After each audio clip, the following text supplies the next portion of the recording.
All right, fellow Vikings, welcome back. This time, let's talk about corn.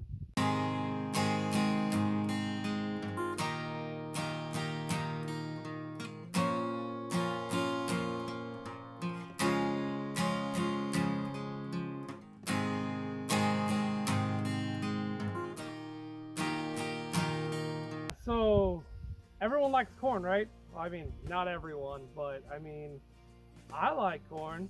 I like making menudo and, you know, tortillas and eating corn on the cob. Who doesn't like that stuff? But yeah, okay. So corn. Corn's awesome. It's a hermaphrodite. That means it has both parts, right? This is a male head right here. It has all the pollen, and then let's see. Eventually on the stalk, you'll put out an ear, right, later on in the season, so that the males will. Ow! I just got bit by something. Oh well. I'm outside. You know what happens? We're outside. We get bit by stuff. It's life. Kind of stinks. Feels like a wasp might have got me. Oh well. But yeah. So there's a female right here and a female right here, right? And when I say female, I mean there's an ear of corn that's gonna start there and right there, and these are males right here. Later on in the season, the females will put out more ears, but the males will put out another ear as well, and hopefully we'll get another set of pollination going on there with the females putting out male flowers, male pollen as well.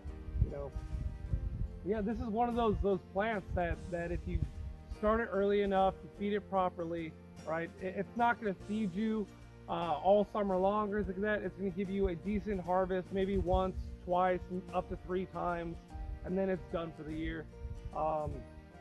But here's a tip that I recently learned. I was talking to my mom about 3 weeks ago or so, and she said that if I put a paper bag over this male head, even though my females haven't given me the silk yet, it doesn't have any silk coming out yet, right? If I put a paper bag over that, I can put that paper bag after it's filled up with the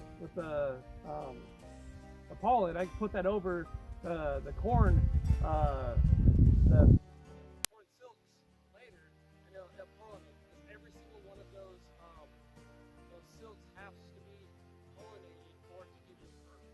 If you don't have all of those silks pollinated, you're not gonna have a full ear.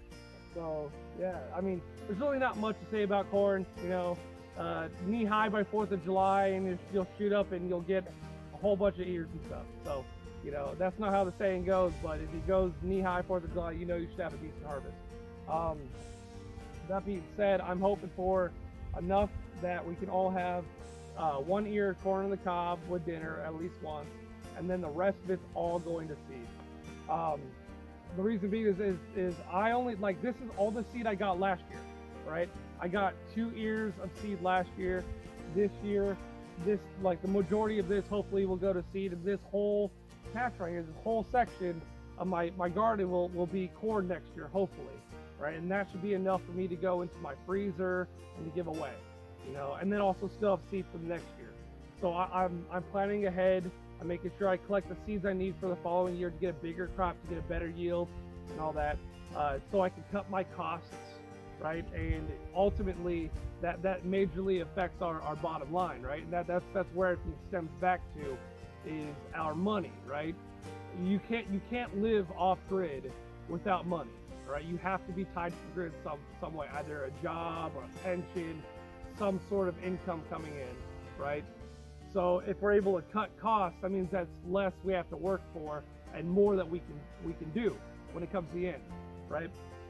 So if I'm able to reduce my costs, then I'm able to put that money towards, the next project that's coming along, or a different set of plants that I want to do in the future, or, a juicer for my what do you call it, sunchokes up there, so I can make sunchoke syrup out of it, and then make sugar out of it. You can actually refine it to sugar if you really want. It's not hard, If I get that far with it, if I'm able to get a juicer, I will definitely make syrup out of it. And there's a car coming by, so I think I'm gonna wave at them and not push pause, because YouTube ad revenue. You know, I don't have any of that yet, but they like the 10-minute long thing. He's cool. He honked for me. When I first moved here, he saw me out here with my little hatchet and an axe and a handsaw chopping down trees, and he offered to give me a chainsaw to borrow. And I'm like, I don't want the responsibility of maintaining your chainsaw, because if it breaks, that's on me, and I can't do that. Hey, there's someone else coming.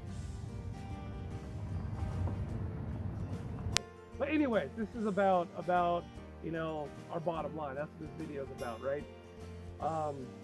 So in any way that we're able to cut costs, that's why we grow food, right? It's to help give us better food that we're able to eat, that's better for our bodies, that's more nutritious for us. We know where it comes from, you know, and on top of that, it reduces the cost, because most of us can't afford to eat fresh vegetables all the time. Like my dad, he doesn't really like fresh vegetables. He wants them frozen in the freezer. You know, they're cheap from the freezer, right? That's where vegetables come from.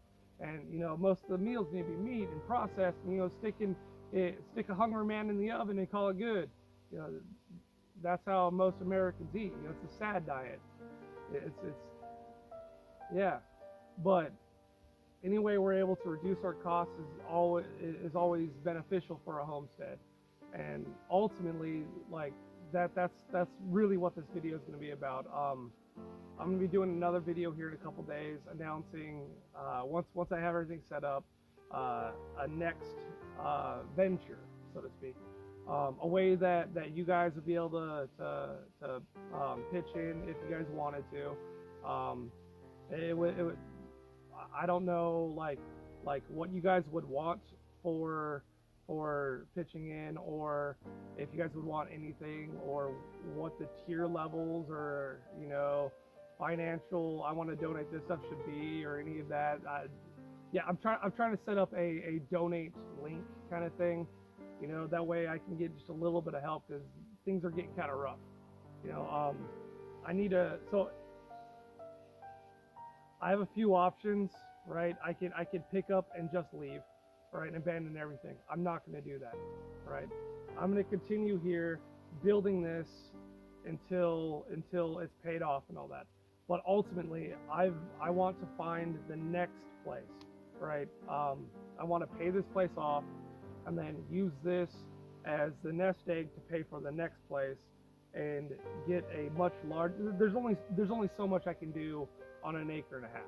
Realistically, I can garden, I can have some goats, but I'm already above my max goat level, and I have to purchase feed, I have to purchase. So you could have 3 to 5 goats for an acre.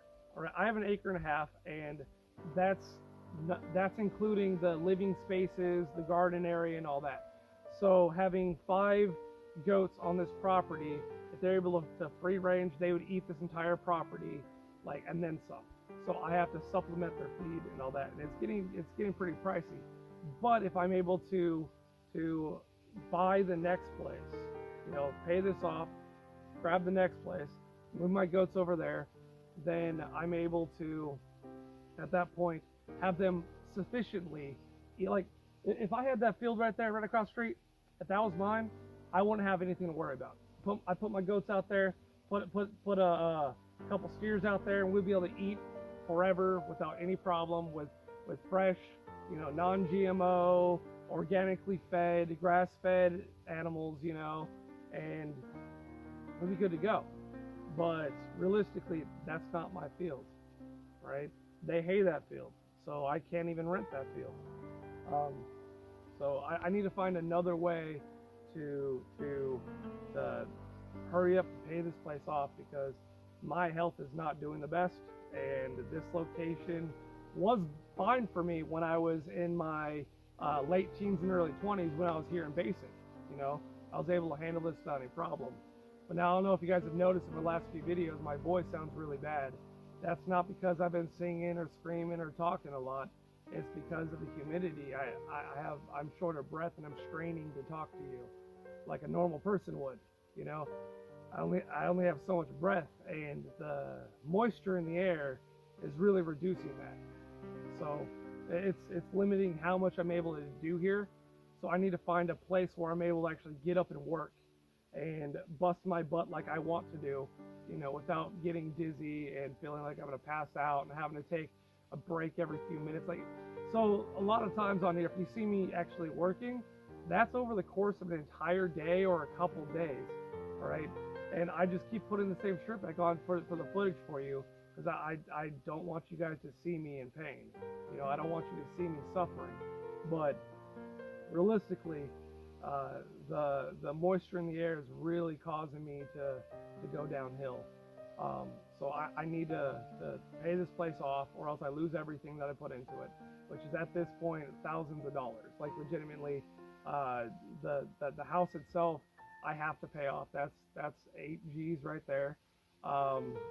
Then the property, everything I've done on here, like the property's the main cost. I still have the payment on the cabin.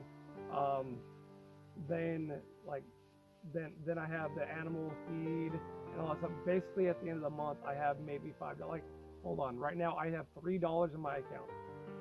$3. Yeah, that's my credit card's maxed out. And yeah, finances suck, right?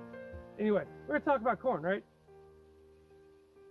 I hope this year, like, one thing I do want to do is I want to show you guys how to make hominy. We all have all the ingredients. Like, once you grow your corn, it's too easy. And this video is so far off the rails, I should have stopped this forever ago when they passed by.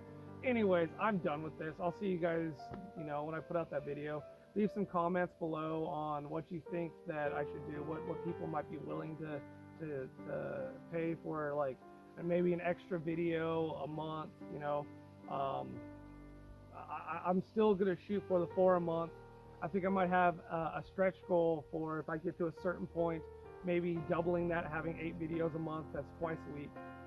I know I'm not that popular, so, and it's never really been about the money. This is for my family, right?